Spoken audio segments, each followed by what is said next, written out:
Hi guys, welcome back to my channel. Today is Friday. I'm so excited, you guys. Happy Friday to you if you are watching this on Friday.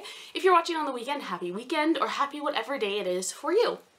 I'm super excited because today is Frugal Friday, where I get to talk to you guys about the frugal things that we did this week, what we've learned, what we, accomplished, and I'm also sharing with you a little surprise, which is No Spend November. Oh yeah, it's happening. Let's get started. Alright guys, so Kiki's gonna hang out with me because I'm on the floor, so if I'm on the floor, that's her domain. Alright guys, so let's talk about all the frugal stuff that we did this past week. So starting with the weekend, we went to an apple orchard with our family, and I am really proud to say that we spent cash only. Now, we took out cash before going to the apple orchard, and pretty much had a budget of what we were going to spend. This is really like our big fall outing. It's my favorite place to go. It's a big family thing that we do every single year, and we absolutely love it. So we just kind of go a little bit like wild, I guess you could say, but I have like staple items that I have to get there, like my favorite fall treats, and so my husband is the same way. He has certain things that he has to get while we're there, so we follow those things and we just really enjoy it and let it just be a really great time. So we went and we took out cash. We spent just under $100. We did buy a ton of stuff, but we did so mindfully. So, we didn't buy a ton of extra things. In years past, I've gone and I've gotten these like really amazing like artisan teas, but I have a ton of them that I haven't been able to drink all of them. So I didn't get any this year. So things like that, just making better choices and really being able to use our money wisely, but sticking with that cash budget that we had set for ourselves.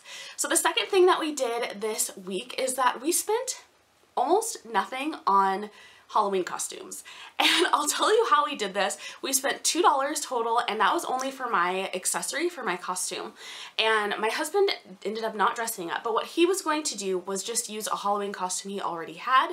Our little guy had kind of like a costume, you could say. It's super cute. It's a onesie, and it's basically a dinosaur. It has like little like dino spikes down the back, and it's a hoodie. So it's a onesie, like full length sleeve with a hood, and it has spikes on the hood and then spikes down the back. But I wanted something a little bit extra for that, and so I ended up making him a tail out of old t-shirts that I had that matched his onesie, like the color of it really well. So I made that for him and just added that on and really like zhuzhed up his costume. And then for myself, I actually made myself a cave woman costume out of an old blanket.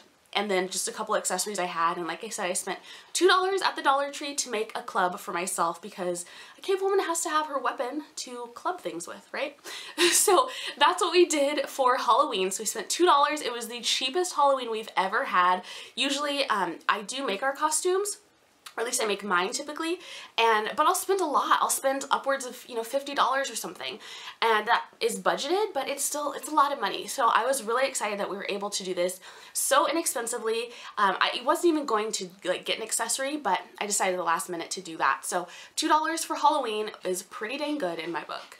Alright guys, and the last Frugal Friday thing that we did this week was that we ate lunch from home at work all week. So the lunches that I packed up, that we prepped, we took them to work all week and we ate those. So that is a really big win in our book because especially coming off of maternity leave and having been pregnant, like I was just craving stuff all the time, and I would really just like treat myself a lot, and my husband, same way. So we were eating out a ton, but thankfully that's kind of behind us. So we did really well this week with our packed lunches, which is really, really exciting. Alright guys, so on to No Spend November. I'm really excited to do this. The reason that we're doing a no spend is really to just get back on track with our finances and to just shovel away as much money as possible for our snowball. So what we're going to be doing over November and December is funneling money into a snowball account rather than making snowball payments. And that's basically just to make sure that our budget is in line, that we have the kinks worked out as I'm getting back into work. So, and as we're getting back, used to like my regular paychecks from work. So that is really the goal. So for No Spend November, we have several different goals that we've come up with. The first of which is to put $500 into that snowball fund. Can you sit? So yes, we're trying to put $500 into that snowball fund just from changing some habits and doing some other things that are on this goal list as well. The other goal we have, number 2, is to reduce our spending in necessary categories by about 20%. So for us, necessary categories are things like groceries, gas, personal items like hygiene items, household items, things like that. So just really being mindful of what we have and using what we have more than just running out to get something new. That's something that we've gotten into a really, really great habit with.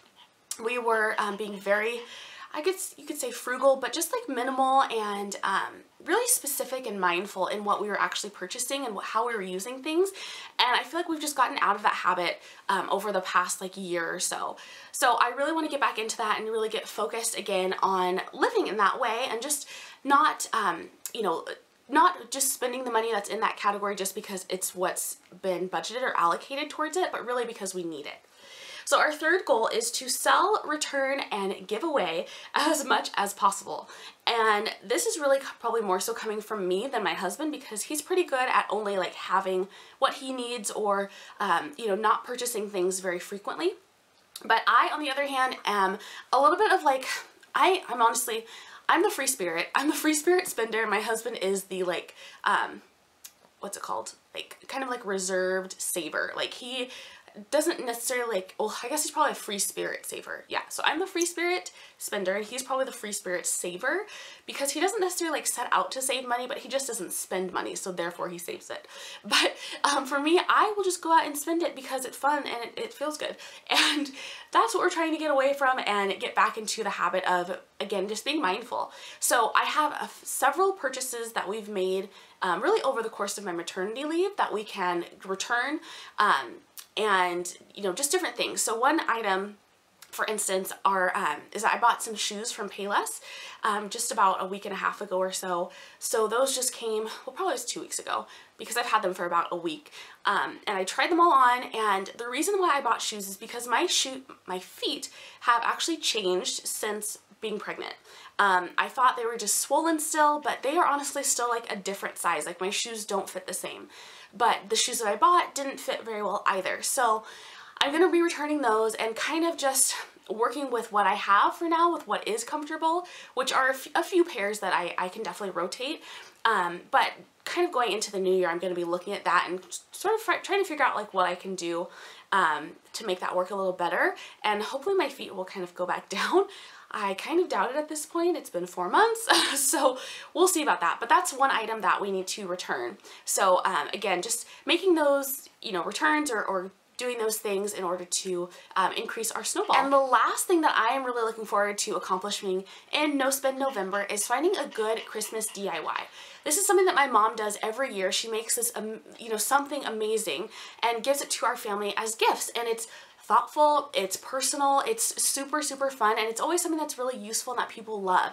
And so I want to try and find something that I can make for our family, and that's something that is going to be useful, that they're going to love, but that's going to be really good to our budget for Christmas. So guys, that's all that I have for you for today's Frugal Friday. I would love to know how you were frugal this week, so let me know in a comment down below. And if you're gonna join me in a No Spend November, let me know as well. I would love to know what your goals are and what's motivating you for a no spend. Thanks so much for watching, friends. We'll talk to you soon. Say bye, Minky. Say bye. Oh, bye guys.